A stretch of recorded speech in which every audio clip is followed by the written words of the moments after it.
welcome to another episode of Beyond the Black Rims. I'm Mars Girl. I'm Josh Knight the First. This is Season 4, Episode 10. Or Episode 80 if you're counting. Despite what it says down in the window, live right now. Not Episode 9, but rather Episode 10. Yeah, don't believe those lies. This is 10. This is 10. We are live right now on Hitbox. Unless you're on YouTube, in which case we're not live. We're not live at all. No. I mean, we're alive, but we're not live on YouTube. Although, it could be way far in the future and we might not be alive. Well, why you gotta jump all the way to the end like that? That's, like, way too, like, dark for the beginning of this show. Like, nah, we need to lighten it up. I didn't say that being dead is a bad thing. Well, yeah, but, like, still, like, really? You're gonna start there with, hey, welcome to the show. Death. No, come on, you need to lighten the mood. Okay. What do you want? You know what I want to see. So, for those of you who don't know, Kaylin had a birthday on Monday. Yeah. Happy birthday. And she got something for her birthday that she's always wanted. You put it up higher so that people can see it.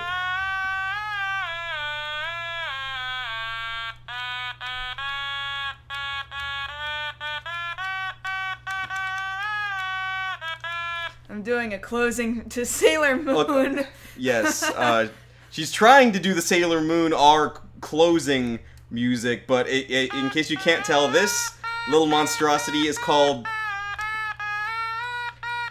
So this little...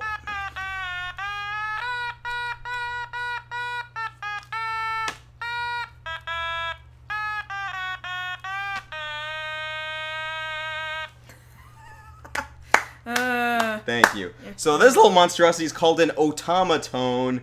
It's apparently very popular over in Japan as a small electronic musical instrument. You kind of move your finger up and down this thing. The touchy thingy. Or I can take him. I can take him even higher than that. Or he's got a low section that only works so well, but he can make little fart noises. Yeah, that sounds like an electronic fart, yes. How do you feel about your automaton? That's approximately how I feel. Okay, great. I'm happy with it. Yes, you're happy with it. We're also happy, too, to have you guys here. Thank you yet again to everybody who helps out with Patreon. You guys are always great. Yeah, thank you very, very much for that. I want to say that without the Patreon contributors, the premiere of Farewell Fahmy Kamen Rider could not possibly have happened at MagFest this past weekend. And we do have that to talk about. We'll talk more about that in the after show that we usually do with you guys, but we'll talk about it for just a minute or two here. It was a rough cut that we released at MagFest, but it was a very, we had beginning, point A to point B, the ending, and so the full scale of the movie was ready to be shown. We can at least officially say to you guys, it's basically almost 2 hours runtime.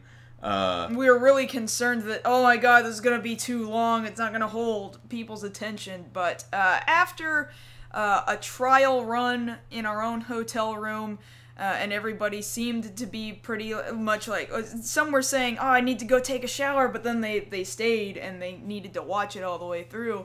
Then we realized, you know what, I guess it's good. It's retaining attention, and it was ready to go. I could still be tightening it up for the web release, but I think it was pretty much ready. Right, and of course, thank you to everybody who did come out to the premiere there at MagFest this past weekend.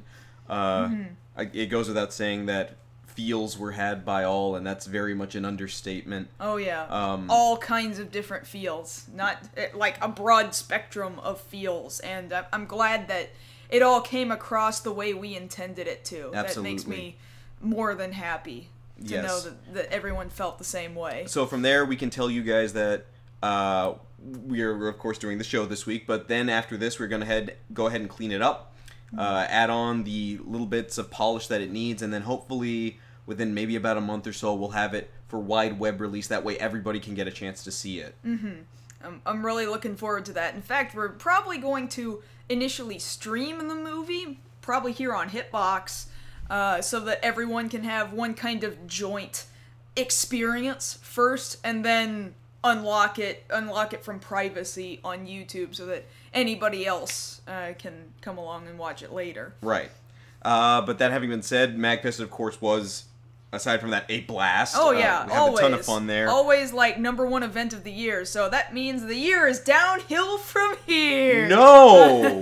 No! Death and going downhill from Jeez, you're making it morbid tonight. What is wrong with you? No, because MagFest, what do we got? Nerf War! New stuff! Yeah! I Shooting just the shot screen. my laptop. Wait, can I'll shoot your laptop too. Yeah, I did it too! Everybody's popping one off tonight, yeah! So the Mag 4, of course, the Mag was for. I said, hey, what a great audience. No, the MagFest Nerf War went off very well. We're happy to see so many people out there. I'll say this is the first year out of the last 4 years that hotel staff finally came along and was like, we're a little concerned about what's going on down here. Never mind the fact that, yeah, we've been doing it for the last 4 years in that exact same spot. But, yeah, so... But they eventually were like, it doesn't really look like there's a problem. We just want to make sure nobody's shooting, like, BBs or anything. And I was like, no, not even. No, we don't allow that. We knocked off dick shots from the menu. Yep. In a very large way, but we still got people entertained. Mm-hmm. I think we can say there was the swashbuckling sequel to Action Nash this year. I think a lot of people... I hope somebody makes a good photo manip of some of those photos from the Nash versus Lewis sword fight. Yes, which was much fun. Lot of fun and yes, there. Rather than having dick shots, yes, butt shots were now... open season on butts. That's the official stance on that. And then, of course, we had our cartoon intro sing-along and bingo hour. That was our first time doing it on a large scale, and I'd gotten the idea for doing a cartoon sing-along from this group who calls themselves Otaku Zake, or the fanboy Booze Brothers. Booze Brothers, yes. They are a couple of dudes from Japan who have come to a Texas event called AllCon, and they do a 24-hour long anime and tokusatsu intro. You know, they call it Ani-song, or short for anime song, plainly. Right. 24 hours of just singing along and doing bingo, and clearly we weren't going to do 24 hours, but we had an hour and a half block. Well, closer to 2 hours, thankfully. Yeah, thanks to Cold Guy, who allowed us to take the next 25 minutes after our panel was supposed to have ended. Yeah, so props to Cold Guy on that. Yeah, who said, well, I only need like 5 minutes of prep before my panel. You go ahead and take up all the time you need. But actually in the back of his head, what he tells me later is, yeah, thanks for helping me out with my plan to keep people in the room for my panel. Oh, okay. If so it works out for him, you scratch your back, I'll scratch mine. What? I mean, what?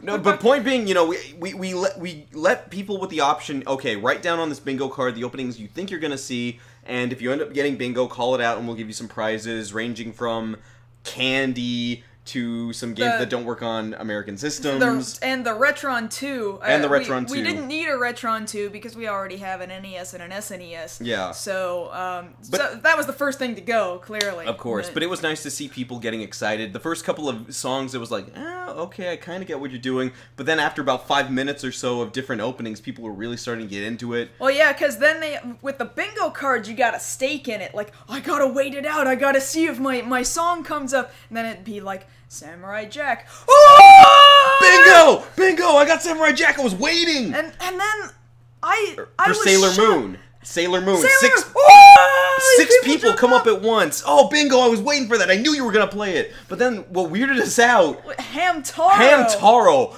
MagFest loves Hamtaro. All right. Like I didn't even know. Like I had a clue. Like you didn't want to put it on the list. These big old grown men are like, yeah, mother effing Hamtaro, run! They're singing along, and I was like, holy crap! People love Hamtaro.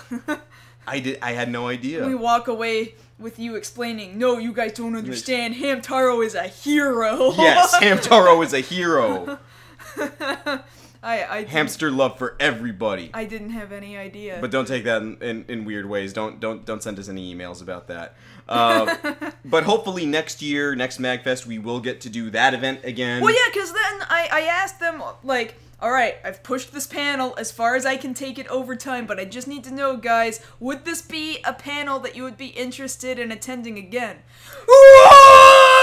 This audience is just screaming, and I was, like, almost scared, but it's a good scare. I was like, okay, well then I'll submit the panel for next year, and maybe we should actually submit it for a full 2 hours next time. Because we need the time. Yeah, because people were like, oh, what's the next one? What's the next one? Oh, we're out of time. And we had so many other songs left that we could have gone through. Yeah. But that having been said, that's the brief wrap-up of our experience at MagFest. Again, you can ask us more about that in the post-show, but we actually have a show for you guys tonight. Right. So, topics are, first and foremost, you guys have all seen it, we've seen it, the Fantastic Four teaser trailer came online this week. Oh boy. Oh boy. Like, we'll talk more about that, what we actually think about it. Following that, for some reason, the prefecture of Hokkaido in Japan, which is the same place where the city of Sapporo is, and thus the same place where Sapporo beer is brewed, has decided that there need to be 2 days out of the month where there are no games played. No video games. No video games. For some reason. But we'll describe what those reasons may or may not be and whether or not that's a very good idea a little bit later.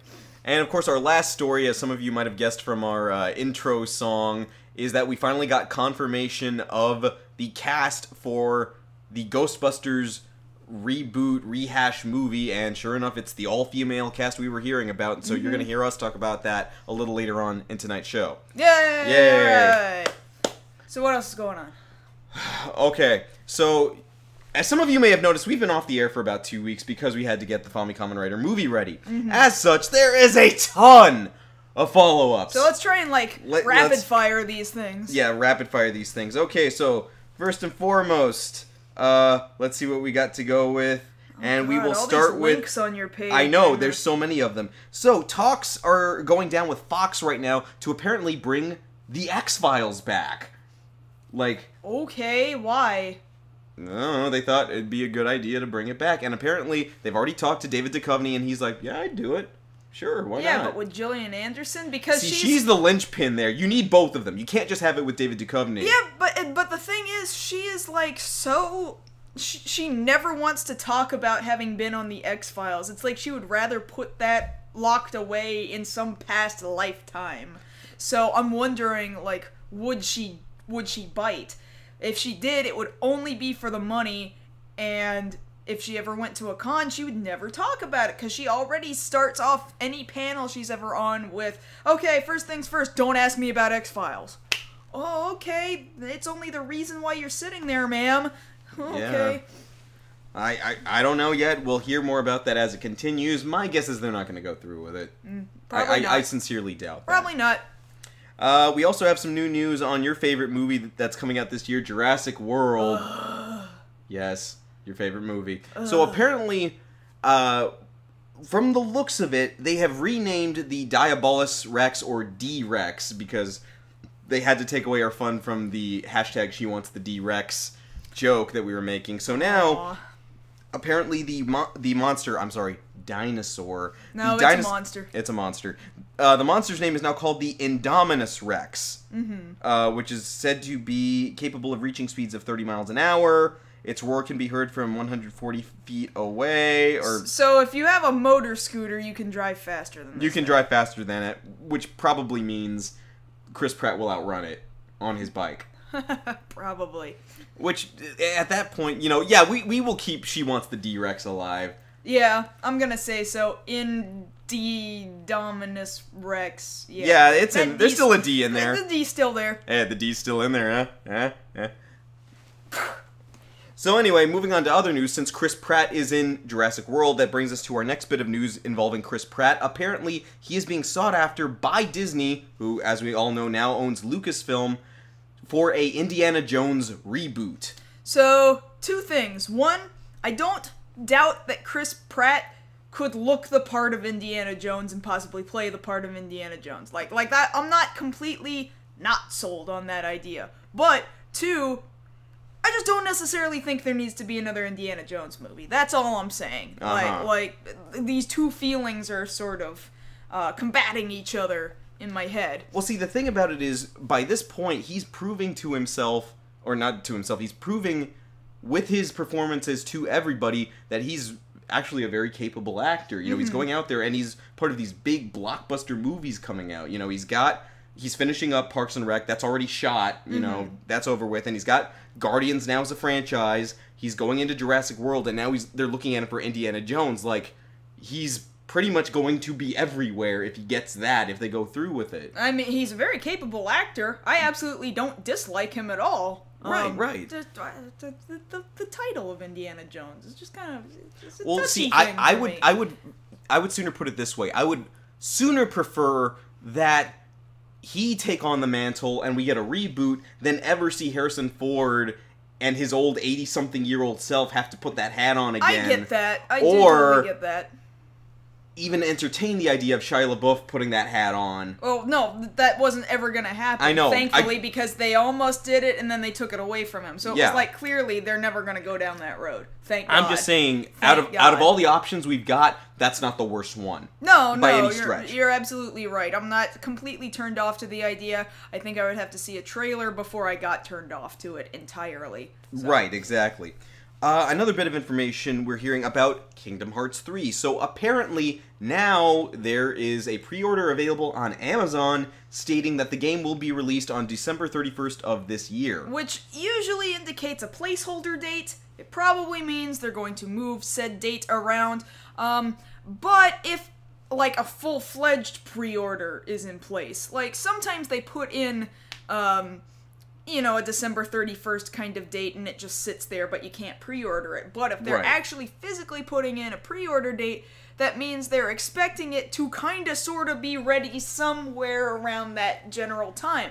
But let's think about this, though. Just as little as a couple of months ago, the developers and producers were still saying things like, oh yeah, Tetsuya Nomura's saying, I'm still designing what costumes for Rika and Sora and Kairi are supposed to look like. And they're still saying, hey, we're still considering certain worlds that can be in the game. Hey, Marvel, Star Wars, huh? Yeah, we're considering them. But to say that you're considering them and you're still designing costumes, to me sounds like you're not that far along in the game. Which sounds to me like if you're trying to push for it to be out within the next 365 days-ish, then you're rushing the dang thing, and I'm scared it's gonna suck. Now, the thing about it is, I've got the page here open on Amazon right now. Does that look like a full pre-order to you? Because it looks like it to me. Somewhat, yeah. And they kind of have box art, even though it says not final art. I mean, you can click pre-order, add to cart. So they're expecting it to be kind of sort of in the ready-ish position, somewhere around there in that magical time frame. I don't know. Hopefully, I'm scared of that date, quite frankly. Yes. On a minor, not really minor note, it just doesn't take that much to talk about it. Weird Al has gone ahead and announced his mandatory world tour dates. Mandatory fun, the world tour. Mandatory fun. Yes. Hey, Motorcycle, how's it going? So yes, you can go to Al's website right now. There are a lot of dates available currently and more to be announced, as he says. Luckily for us, he will be here in our town later this year in August, so hopes are I get to go to another Weird Al concert in my lifetime. Yeah! Yeah. Weird Al concerts are amazingly fun. Weird Al was the first concert I ever went to. Weird Al, he puts on a show. He takes some time in between each performance, each song, but that's because he's changing costumes like every single song. The dude works. The dude friggin' works. Absolutely. So, yes, go ahead and go on his website and see if there's a date near you, or if not, get a date. Get it? Okay. Anyway, moving on. Alright. So, moving on. In a weird bit of news, so we talked a bit, I guess it was last season, about the story of Bat Kid. Everybody heard about, the kid who, as part of the Make-A-Wish Foundation, got to spend one day in San Francisco playing out his fantasy of being the Batman. And everybody from City Hall to the police department to the baseball stadium, everybody was in on it. It was, a lot of excitement, very happy and uplifting. Well, apparently, of all people, Julia Roberts opted to turn this story into a movie, and if I'm reading this correctly, starring her. How do you star the mom? How is the kid not the star? Yeah, right? Like, I'm just saying right now, like, I thought we were done with the story. Like, once the kid's feeling better, and he got his day out as Batman, and it was covered, I don't know, everywhere. And it was amazing at the time. It really was. Like, Yeah, like, that's enough, right? To already be amazing? Yeah, like we're good, right? Like, the kid's better, we're all good. Not. No, I guess not. I mean, I didn't think we needed a movie, but I know Julia Roberts probably needs a paycheck. Well, yeah, Hollywood wants money. Yeah. So, I guess that'll spawn any movie ever. Moving on to some other news. There's talks now with Fox to bring the X-Men into television form in the form of a live-action series. They're still doing talks about this right now, but that seems to be something they're pushing for. Now, I don't know if they could do it, though. Like, you don't think? Well, I'm wondering, because they're having some success with Gotham. Admittedly, the writing's been getting a little better. They still got hits with that and Sleepy Hollow and Goth, like all these shows, a little more superhero, supernatural stuff. It's working, but a cast that large, not even if it was trying to take off from the early days, where it was just a 5-member team, you have to expand that, and I don't know if they're capable at this moment of doing that. I really don't know. I hear you. That Fox really hasn't been doing an amazing job with its properties. And we'll be talking a little bit more about that in a second. In other news, I know somebody was talking about it earlier. Apparently, the job of writing the next Star Trek movie, Star Trek number 3 or 17, whichever one you want to call it, has fallen to Scotty. Simon Pegg is actually going to be the one writing. He can do it. Yeah, he's more than capable of doing it. He's a nerd. I almost always say, leave nerd properties in the hands of nerds, and he's a very capable nerd. Oh, absolutely. He's proven his cred. He's got this. I'm not concerned. Yeah, I'm not concerned in the slightest either. So. I don't really have much more to add to that. Yeah, I just wanted to say, no hey. concerns here. Yeah, no concerns here. One of the few times we say that. And then, I guess to wrap this up, that way we can actually get to our stories, we had a large bit of Marvel. It's still the cinematic universe casting, but really for the Netflix series, for AKA Jessica Jones, we had 2 roles cast just the other day. The first being Rachel Taylor has been cast in the role of I forget her name, Patsy Walker, otherwise known as Hellcat, who is going to be Jessica Jones' best friend. But the bigger news, of course, being that former Dr. David Tennant will be joining the cast as the Purple Man. He will be the villain of the series, and I imagine that's a pretty. These are Netflix series. Yes, right? This will be the second one right after Daredevil.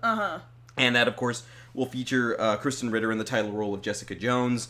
They're starting to fill out their casting right now, and mind you, we're still about, I think it's 2 months out from seeing Daredevil. We still need a trailer, but I'm happy with their casting. I can say that at the least. They're developing a very strong base cast here. I need to see more. I just don't know enough. I just don't know enough of these properties is all. No, I get that. But as long as you've got a good foundation, you can take it from there to expand on this. And I fully believe that they're going to get these off the ground, and these are going to be great shows. Because, you wouldn't just cast, great actors and give them a crap script after you've built up this history of showing, hey, we can take real actors and give them real stories, and they just happen to be superhero stories.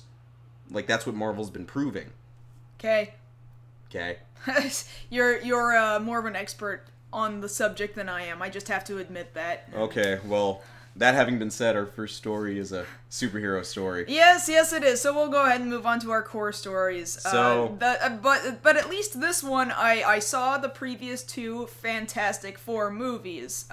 So this new Fantastic Four trailer did in fact drop, and boy, does it look like the grimdark reboot.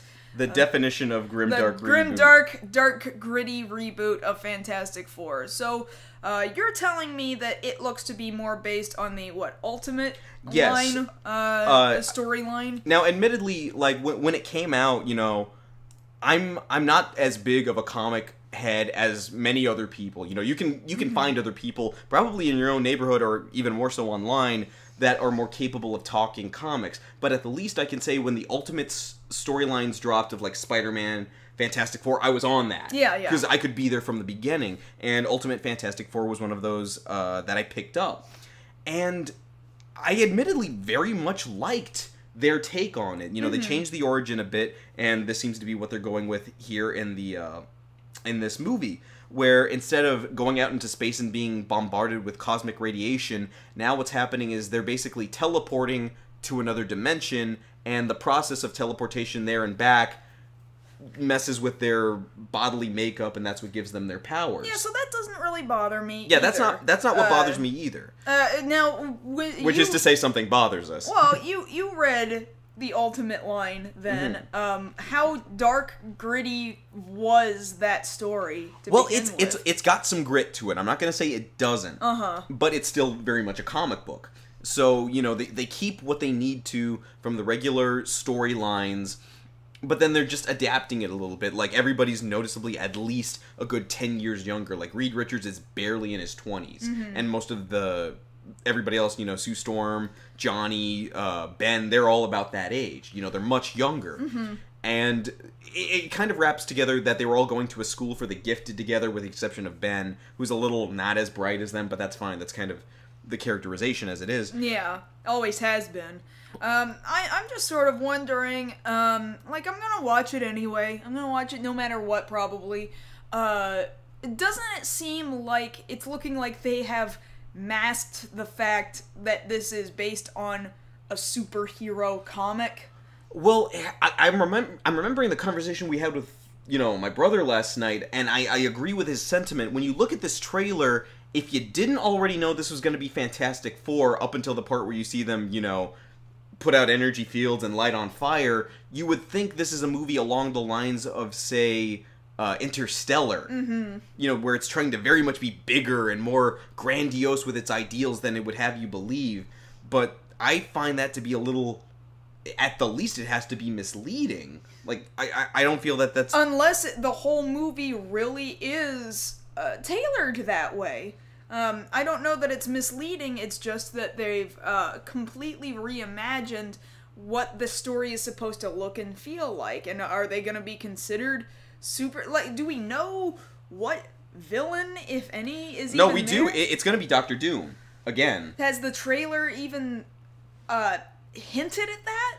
Well, see, The trailer just seems to me to spend a lot of time showing us origin, and then not going anywhere to look like, oh, there's this battle between superhero good guys and supervillain bad guys. Here's the thing about it, where I see it goes back to, why I agree with my brother on it goes back to Interstellar, because for the most part, this is only a 2-minute trailer, so you can, or a teaser, I should say, so you can only get so much in there, and the first, at least, quarter of it is just images. You know, here's people that you don't really know yet. If you're just a newcomer just watching a movie, you don't know what this is yet. And then the next minute sets up, you know, oh, they're getting into what looks like, if I don't know any better, a spaceship. Oh, is this a sequel to Interstellar? Is this some other space movie? Like, what am I seeing here? Yeah. And then once you see, like, oh, from the people who brought you Days of Future Past, oh, so now I'm starting to see this is a comic book movie, but I still can't fully grasp what's going on. And there's a lot of, you know, walking and faces like looking concerned and, you know, things of that nature. And then we finally see some of the aftermath of the transportation experiment. We're given a few effect shots, not very many. They're kind of going with the less is more attitude on this. But, you know, I'm not having a problem with the effect shots. That's not what's selling me. The thing is, I'll say it, I don't feel very much I feel about as much for this trailer or teaser as I did for Ant-Man. Like, it's not really wowing me. Yeah, it just kind of exists, right? Right. Yeah, I would say that's probably my biggest problem with it, too. Just that it kind of exists. Not that I have, like, huge, glaring problems with it, other than I'm just not thrilled with dark and gritty. Right. But that's just a personal taste. I typically don't like dark and gritty movies, whether they're comic book or not. Right. That's just my personal appeal. And then aside from that, you know, we see that apparently they've made some costume changes as well. Like, clearly the Thing doesn't seem to be wearing pants. Or his Speedo. Or anything. Like, Like, is Josh Trank going to be giving us rock genitalia? Are we getting that? Oh, probably not. It'll probably be very Ken doll in nature. Oh, that's gonna make him even more mad. Probably. That's why it's clobbering time. He can't release. Well, I don't think he ever could. Well, no, but I mean, you just kind of figure. But, you know, they seem to all be in all black from the looks of it. Different costumes for each of them. Now, I wanted to get mad over that as a purist, but by that same token, it's like, well, if you can rationalize why they're wearing that, then fine. So I'll give them a pass on that for now. But otherwise, they're not showing me stuff that even Tim Story showed with his trailer for the other Fantastic Four movie. I don't see them as a family, which is something this movie has been touting in interviews. Like, oh, we're going to see the sense of family that's coming together here. We're going to see the sense of closeness and bond between them. Like, the trailer doesn't show that, but again, it's just a 2-minute teaser. Yeah, so I don't know where we're going to get that from. We're given this visual that we're showing you guys of lightning or energy being projected somewhere. Space, something that looks mystical and science fiction-y. Like, you have to talk to the comic person next to you, like, hey, dude, what is that? Oh, well, that's the negative zone. What's the negative zone? Well, and then 5 hours later. But, you know, unless you know that sort of thing, you know, how are you going to know? It's just a visual to you. It's very... That's true. In that sense, I want to say they were going for being very vague, if only to off-put people. Now, mention has been made that, oh, well, they made it like that intentionally, that way they could get more people in who don't normally watch comic book movies. And do you think that's going to work? I do think that a completely separate audience, aside from comic book audiences, will be suckered in. And then they're going to see it's a comic book movie, and then maybe they'll get disappointed. I can see that happening.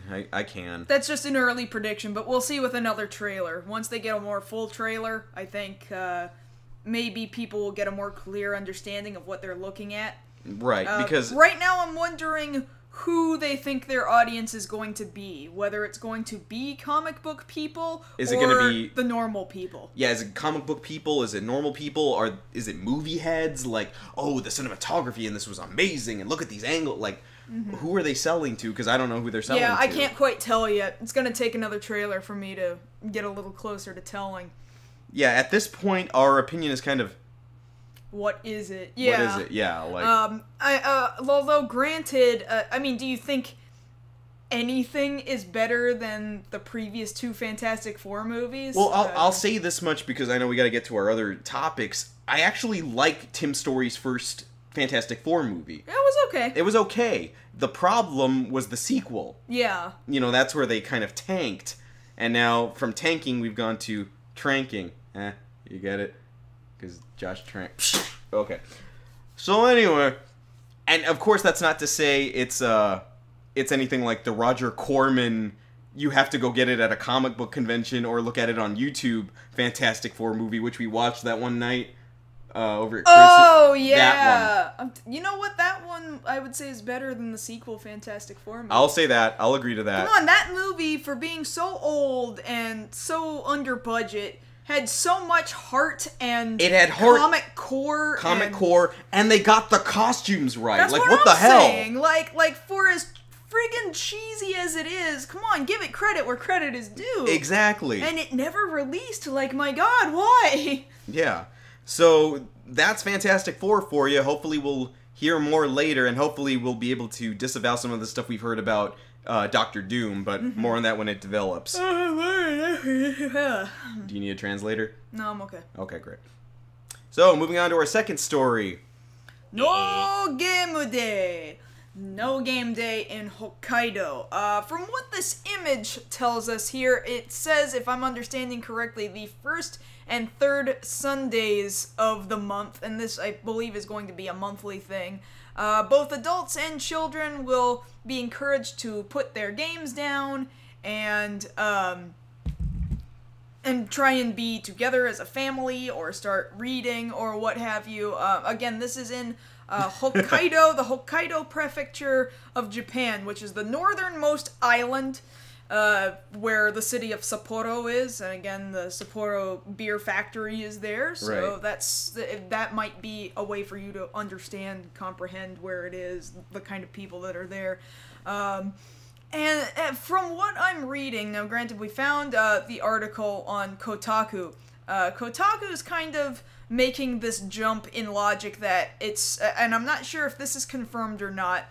NHK is reporting that in a nationwide test, Hokkaido has some of the lowest testing scores for school children, and therefore the author of the Kotaku article makes that jump that having no video games is their way of combating this low test score sort of thing. I'm not sure whether the two are correlated or not. It should also be noted that it's both the PTA and the Hokkaido Board of Education that are trying to spearhead this, but really it's only a suggestion. It's not mandatory, but it's well, yeah, like who's gonna enforce that? Yeah, it's being pushed pretty hard though. And Sundays, notably, Japan frequently has a 6-day work and school week. So Sundays. So when I'm reading here, first and third Sundays, that's your day off. You only that's everybody's day off. Yeah, that you only get like 4, if you're lucky, 5 of these Sundays in a month. So that nixes like half your free days to play video games. If this is in fact correlated with low test scores, the way that this author is suggesting, that is kind of silly. Because, people play video games everywhere, so, like... Well, because how are you really what this comes up to Hokkaido? Is 2 things. One, can you directly blame the low test scores on the children in Hokkaido playing video games? And 2, other sort of tests and surveys of that nature that actually prove the opposite, that kids who play video games sometimes are a little smarter and have better problem-solving skills. Had some people arguing in the comments section that, playing things like JRPGs, for example, especially older JRPGs that required a whole heck of a lot of reading, is what upped their reading comprehension. Right. I think... I personally, if I had a kid, I would much rather them play certain kinds of video games than sit and veg out watching TV. If I had to choose one of the two, at least with video games, you're interacting with something, you're learning hand-eye coordination, you're obtaining skills rather than just absorbing imagery. But by that same token, you could say somebody watching TV could absorb just as much if they're a different type of learner. That's a completely different way of looking at it there. I think to try and correlate, low test scores, well, it's got to be the video games. By this point, that's old hat. People have been blaming video games for just about everything over here except the measles, for years. And the thing about it is, you can only kind of sort of prove a correlation there. You can't fully prove, it was because the kids were playing the Yokai Watch on the 3DS. That's why they had the low test scores. Like, okay, if you want to talk about time management, that's your problem, then that's your issue. Talk about time management, not just outlawing video games entirely. Yeah, I'm seeing also a lot of people get really upset, like, you know what, parents should be better parents, for starters, and not just outright say, don't play the video games. Yeah, it would be better if you said, all right, let's spend some family time together, or let's make a date to go out and go to a museum or a park or something, and not just blame video games for because I look at it this way. Try and follow me on this. Mm-hmm. Sunday, right? 6-day work week. Sunday's your day off. Yeah. And you're saying 2 of those days off, you're not going to play video games. And we're dealing with kids here, right? And kids are kids no matter where they are. If you tell a kid not to do something, what's the first thing they're going to try and do? The thing you told them not to do. Oh, yeah. And you think about it, though, Sunday is the day, really for all of us, before, well, not for us because we're out. Woo. Go being an adult. That's the day before you go back to school. Mm-hmm. And with most people, that's the day you're least likely to have to do any schoolwork because you're dreading it. You're putting it off. you might get it done late that night or early the next morning. Really, what I think would help more is time allotment every day. Okay, like some parents suggest, study and then game time, or vice versa. That way you can better develop your time management skills, and that would, I think, up your test scores instead of outright saying, no, on this day, your day off, no games. You can't be happy today. Like, that's how I hear it. There was a guy in the article who also quoted a Japanese person on Twitter, who translated says, I told my son about Hokkaido's no video game day. My son said, even if you prevent kids from playing video games, that doesn't mean they'll automatically study, right? The dad's like, that's correct. And the kid keeps going and saying, and even if they play video games, kids who study will study, and even if you prevent them, kids who are dumb are still dumb, right? And the parent's like, that's correct. And the kid goes on to say, is the person who came up with this stupid or something? And the father says, he's right, but having a 6th grader say that to me kind of sticks in my craw. I would like to subscribe to this kid's newsletter and see what other brilliant gems he comes up with, because yeah, that's a good point to bring up too. Like, yeah. Some kid, like I was saying, some kids are different learners. Some kids are just dumb. Yeah. I've seen them. It's very true. It's very true. I don't think there's anything that can be done, quite frankly. When you're banning video games, the dumb kids are still gonna be dumb. You're not gonna save all of them. You can't. I'm sorry, you can do your best, but you can't save everyone and everything. Well, you can't, and even then, when you think about Japan's school system, that's kind of how it works, isn't it? Like, we do try to save their mentality. We do only save the smart ones. They're the ones that got the high test score. Yeah, they're the ones that are encouraged to go on, do bigger things, and the rest of them stick behind and work restaurants. I mean, isn't that the way life really works everywhere? Well, yeah, I mean, some kid goes on to be the head of a Japanese Fortune 500 company. Some other kid makes it to the end of Dragon Quest X. That's just how it goes. But the thing is, that kid who makes it to the end of Dragon Quest X, which is an online game, so how did he do that? Maybe he's got that kind of time. I don't know. He's working a restaurant, but you know what? Somebody's got to work that restaurant. Somebody has to. There is a demand for that restaurant, and that kid needs to be there. Well, yeah, but either way... Or maybe he's a brewmaster up at the Sapporo Beer Factory. Yeah, and you know how he got that job? Because he met somebody playing Dragon Quest X. See, it all depends on how you look at it. Perspective, that's really what we're saying here. What I'm really saying is that I'm glad that this is just a suggested project, the No Game Day. Yeah. And not a mandatory sort I of imagine thing. this is going to drop off after about 2, maybe 3 months max. Perhaps, it's not going to go further than that. Perhaps, but I don't know if it's got backing from the NHK, their local PTA, and the Hokkaido Board of Education. Who knows? Who knows? Yeah, but it's like some, like keep off the grass. If you don't enforce it, people aren't going to keep off the grass, you know? Same thing. If nobody's enforcing, busting in the house... Are you on your 3DS? Drop it! Drop it now! Like, that's not gonna happen. That, and I'm pretty sure there's enough adults out there who are still playing their 3DSs, and they're like, I'm not gonna stop playing. I'm freaking doing Monster Hunter. Gotta get that Rathalos. Gotta get the armor. You gotta get the armor. Gotta get armor. Gotta get armor. I'm telling you, the adults are gonna be like, screw this. Yeah. Just as much as the kids are. I bet they play with their kids. Yeah, you know what? That's encouraging family fun. Hunting monsters together as a family unit, we defeat the Rathalos.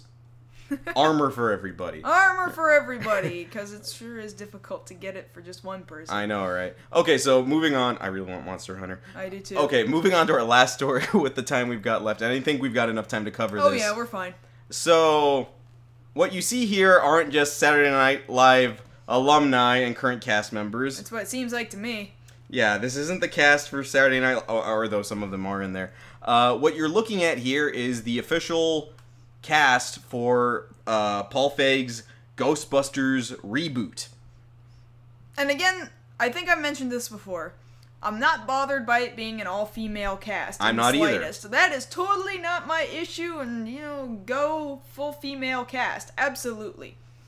Bit concerned that this is going to come off as these are the female counterparts to the original cast. Well, see, let's go ahead and break that down right now, because there's a number of angles that Paul Feig can take in doing this.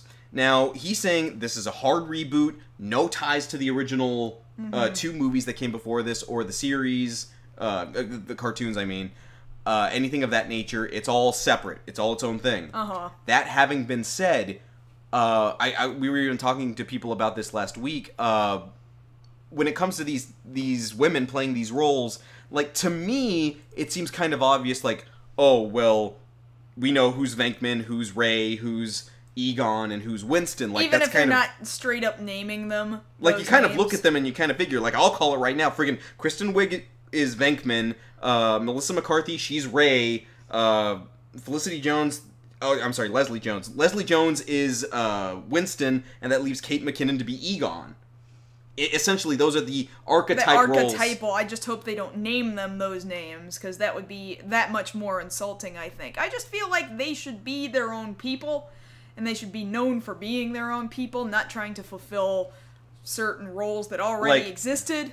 Like, if she has... Like, Kristen Wiig is an example. If she's a character named... I don't know, name of a random person, Brittany so-and-so. If she's like Brittany so-and-so who happens to be a Ghostbuster, great. But if you name her like Patricia Venkman, like that's, like, I don't know if you can do that. I don't know if people will accept that. I wouldn't. That would be too difficult for me to swallow. Some of them are funnier women than others, I would say. Kate McKinnon. Kate McKinnon, I think, is a funny cast member of SNL. The only problem is that I feel like, for the most part, anytime you get me watching skits with her in it, she always kind of comes off as the same person to me almost every single time. Well, predominantly on Saturday Night Live, because admittedly I still watch a lot of Saturday Night Live, she's always one of the first people that has to do a character voice. You know, usually the 4 in the old Russian lady who comes on Weekend Update, or some odd character like that. She always has the same very strange, creepy kind of face on. See, I'm cool with that. But every single time, though? Well, I get not every single time, but here I don't think the reliance would be on that. As far as that goes, I think they're all great actresses in their own right. I find that Leslie Jones has been a great addition to the cast this season on Saturday Night Live, so it'd be nice to see how she plays out with everybody else here.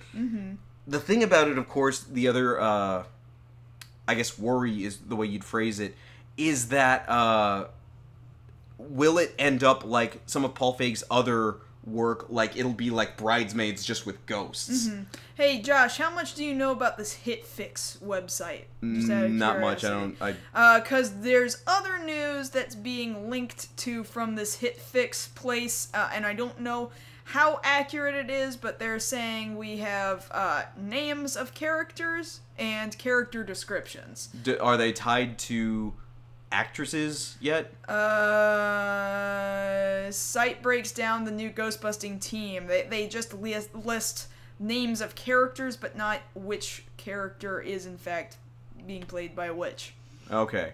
Well, we'll have to look into that a little bit, but that having been said, if that's the case, that we're going with original names, cool. I'm all right with that. That's a better idea.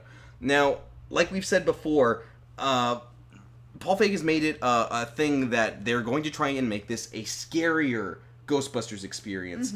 And the thing that worries me just slightly is that now that we're dealing with an all-female team, are we going to go for more gross-out horror sort of stuff? I've said it before, I don't want it to end up like Bridesmaids, even though it's got Bridesmaids actresses and Bridesmaids director, and I just didn't think that was very funny.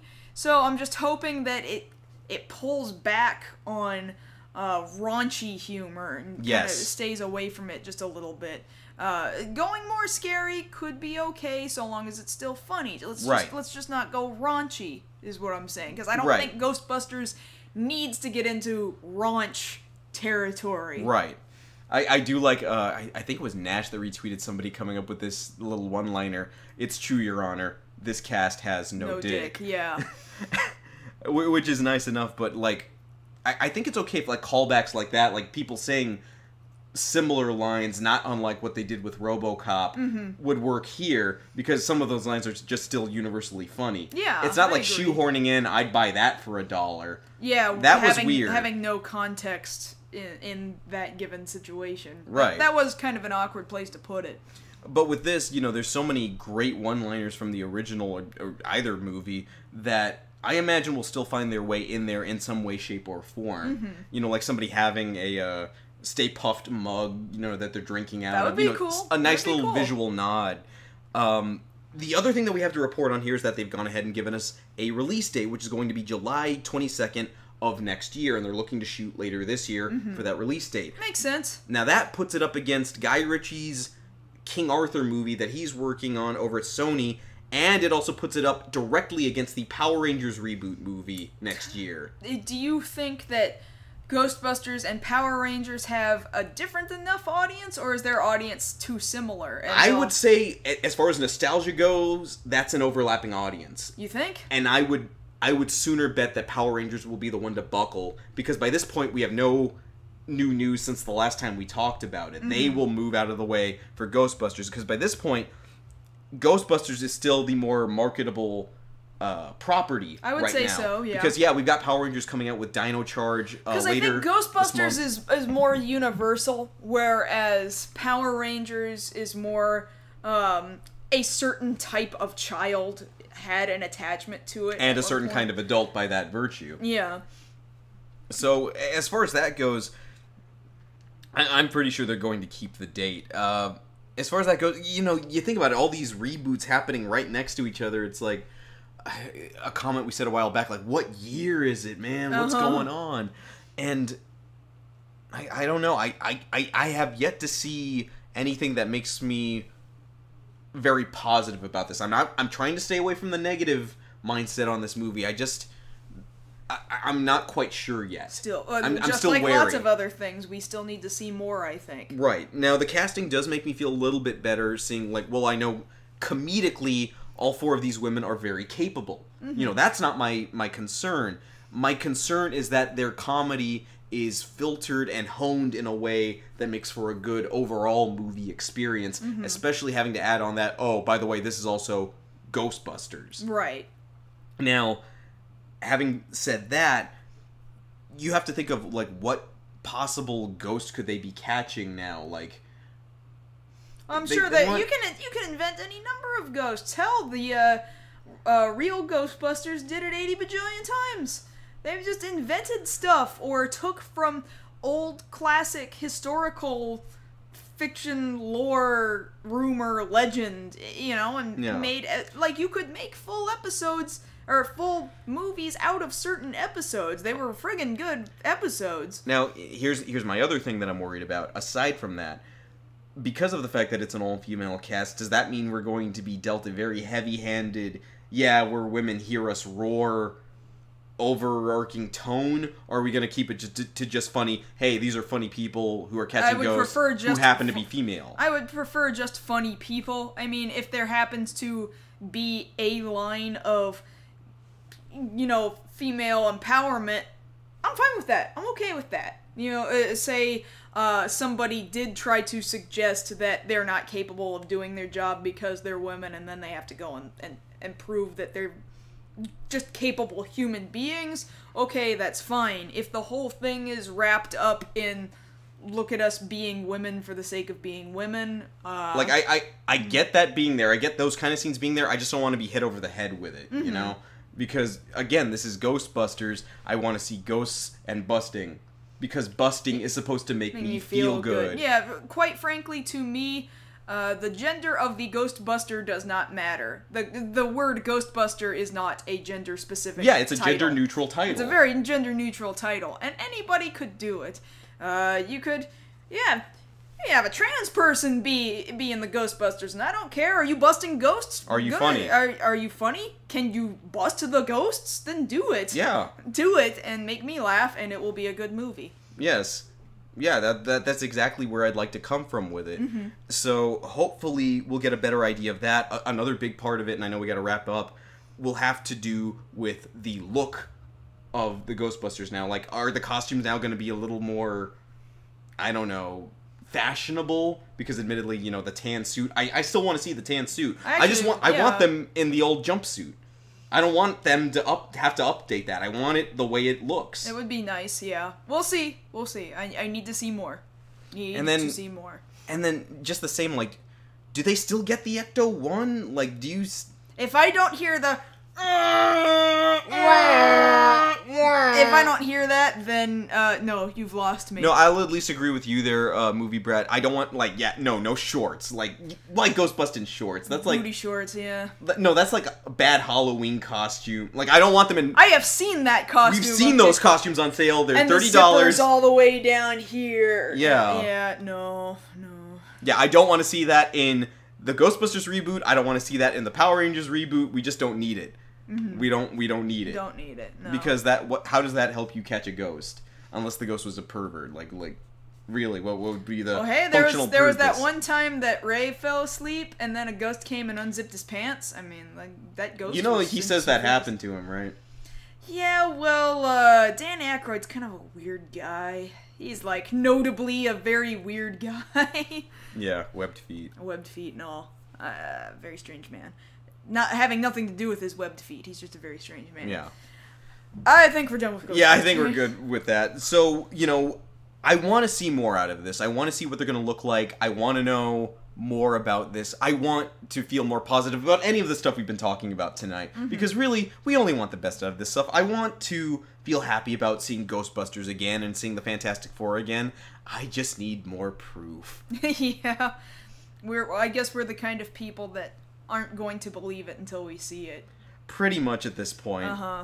Alright, so I guess we'll wrap up the episode here. If you are watching this later on YouTube, thank you for doing so, although we'd love to see you down here in our chat room with us, because here in just a couple of minutes we're going to do what we always do and sit and chat with our chat room for the next half hour and do Q&A and stuff, and it's going to be a whole heck of a lot of fun, and we're probably going to talk more about MagFest and stuff. Yes. And you guys aren't going to get to hear it. And why? Because you're not down here right now. So do it next week. Yeah. Why are you not down here right now? You know why? It's because you don't believe. What? You need to believe that you're going to have a good time out here. You know how you'll find out? You got to be out here. You got to do it. I'm going to stop the episode now, Josh. Okay, so that having been said, you can always hit us up on not YouTube. Well, you can. You're probably watching us on YouTube right now. Hi, you. You can always hit us up on Twitter during the week to talk to us about different things. I'm at Josh Knight First. And I'm at Mars Girl. So that having been said, that's been this episode of Beyond the Black Rims. We'll see you guys next week. Good night.